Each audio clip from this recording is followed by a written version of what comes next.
جب عیسیٰ اور موسیٰ کی قومیں ایک ہو سکتی ہیں تو نبی کی امت کیوں چپ بیٹھی ہے؟ سوال ہے میرا۔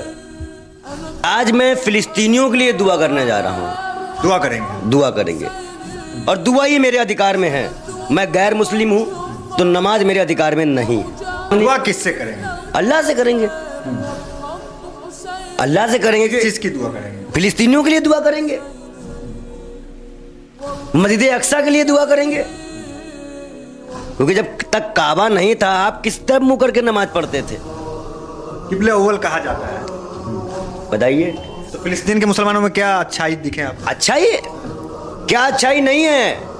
وہاں کے بچے بھی شیر ہیں، لڑ جاتے ہیں اپنی زمین کے لیے، یہاں کے چلو چھوڑو دیکھتے ہیں کیا ہی ہو سکتا ہے۔ اللہ نے محبوب کسے کہا؟ اللہ نے پیارا محبوب کسے کہا؟ نبی پیارا نبی کسے کہا؟ جب اللہ نے ہی مان لیا کسے کہا؟ بتائیے، آپ خود بتائیے نا، میں آپ سے پوچھ رہا ہوں کسے کہا؟ محمد صاحب بس۔ اور ہمیں ایسا لگتا ہے کہ مجھے بار بار یہ شبد بولنا پڑ رہا ہے کہ شاید 72 والا ایک بار پھر مسلمانوں کو قصہ پڑھنا چاہیے۔ بھول چکے ہیں کربلا کا میدان، وہ بھول چکے ہیں کربلا کا میدان۔